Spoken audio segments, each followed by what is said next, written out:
Frères et sœurs en Jésus-Christ, bonjour. Bienvenue une fois de plus à notre émission 1 minute avec Dieu. Aujourd'hui, nous sommes mercredi, 22e jour du mois de février de l'an 2023. Grande est notre joie de partager encore ensemble en cette matinée et nous bénissons le Dieu très haut, le Dieu vivant, le Dieu d'Abraham, le Dieu d'Isaac, le Dieu de Jacob, pour l'opportunité qu'il nous donne de partager encore ensemble en ce jour. Et je suis le serviteur Manel. Je voudrais t'apporter une parole à toi mon bien-aimé, à toi mon frère, à toi ma sœur qui est dans ce monde.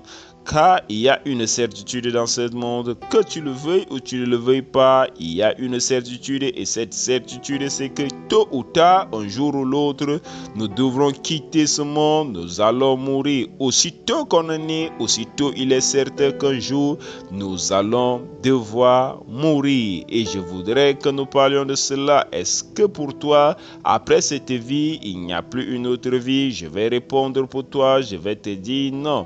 Car dans cette vie, nous vivons dans un corps de chair. Et lorsque nous parlons de la mort dans cette vie, il s'agit de la mort de cette chair. Mais l'esprit qui est en toi ne meurt pas. L'esprit qui est en toi ne mourra pas. Mais après cette vie-ci, après cette mort de chair, ton esprit devra se retrouver en un lieu. Et la Bible nous enseigne qu'il y a deux possibilités. Il y a une possibilité près de Dieu qui est celle qu'on appelle communément le paradis. Et il y a une autre possibilité, celle d'être loin de Dieu, celle où vit la souffrance, celle où règne les grincements des dents et des pleurs. Il s'agit de l'enfer.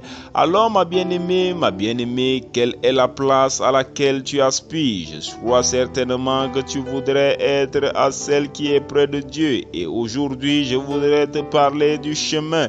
Je voudrais te parler de la route qu'il faut suivre pour arriver à cela, car il n'y a pas deux endroits. Je voudrais également te réconforter face à la situation que tu es en train de passer, car beaucoup d'entre nous sont troublés par des situations au point où ces situations nous font perdre cette route de salut qui nous amène à la proximité de Dieu.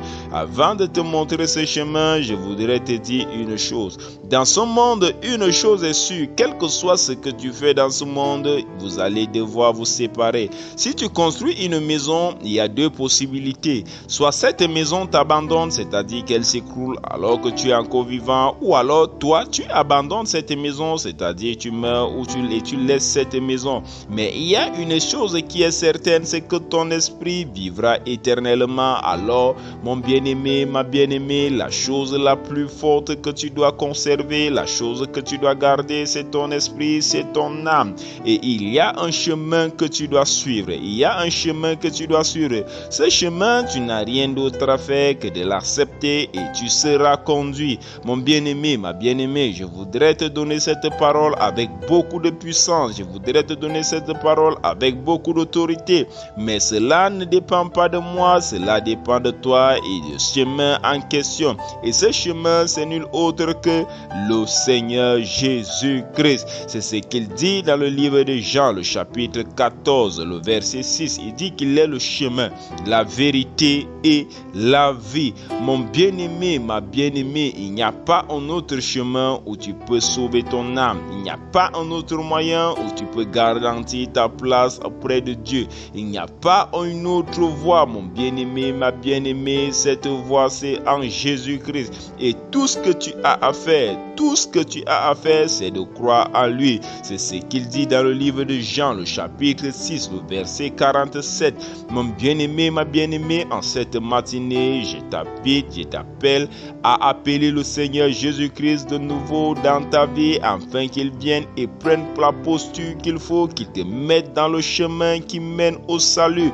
Je voudrais également t'inviter à partager ce message, à partager cela tout autour de toi, à partager cela avec tes connaissances, car il n'y a rien de plus important que tu peux donner à un de tes proches, que tu peux donner à ton frère qui dépasse le salut. Mon bien-aimé, ma bien-aimée, prends soin ce message et appelle le Seigneur Jésus-Christ dans ta vie.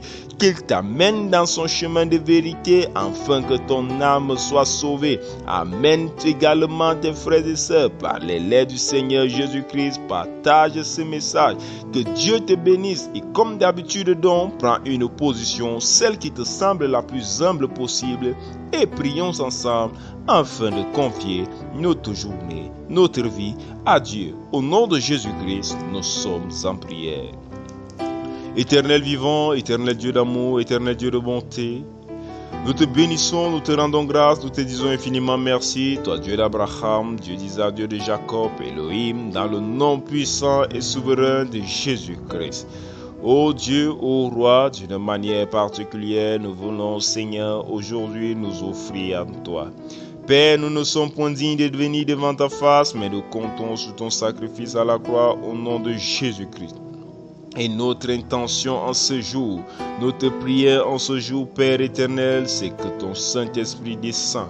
Ô Jésus-Christ, nous venons à toi et nous te supplions, descends, viens en nous au nom de Jésus-Christ, remplis-nous de ton Saint-Esprit, gagne et sécurise nos âmes.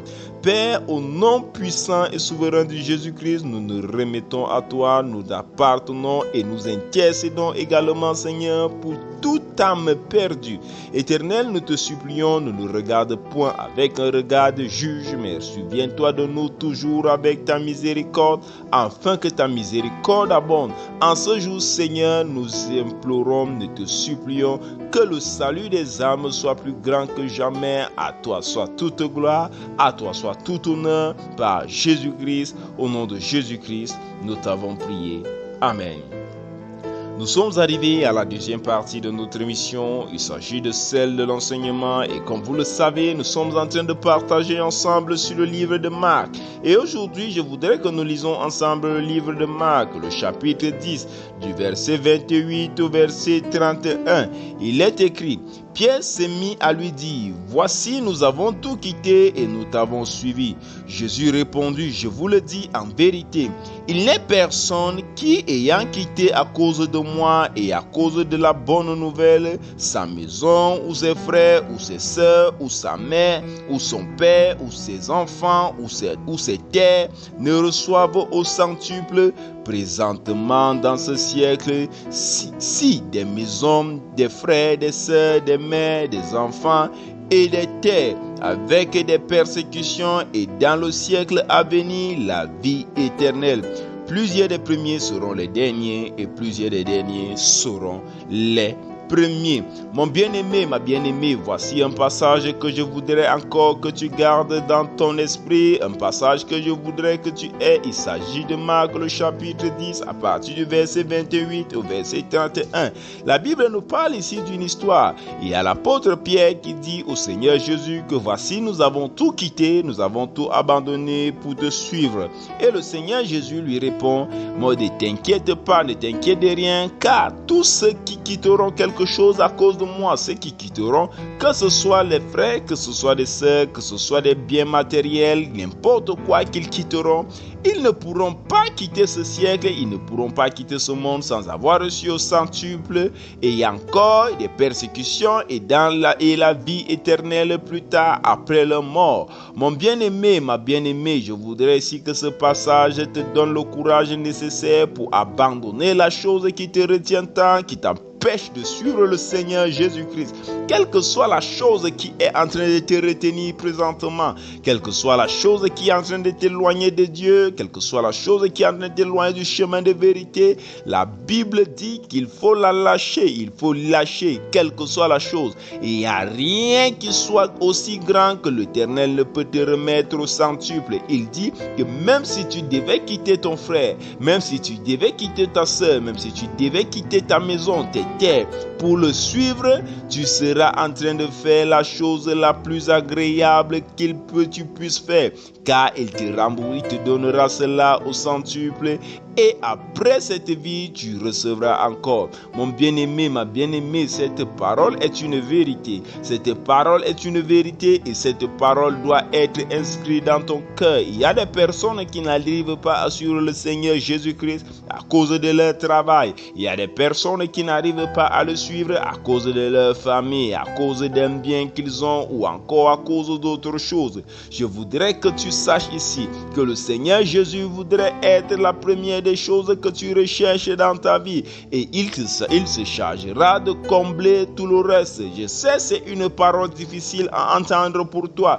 Je sais, c'est une parole difficile à accepter, mais c'est une parole vérité et une parole véritable. C'est la parole de Dieu, c'est la parole du Seigneur Jésus-Christ sortie de sa propre bouche. Nous allons continuer à parler de ce point demain. Que Dieu vous bénisse abondamment. Shalom. Nous voulons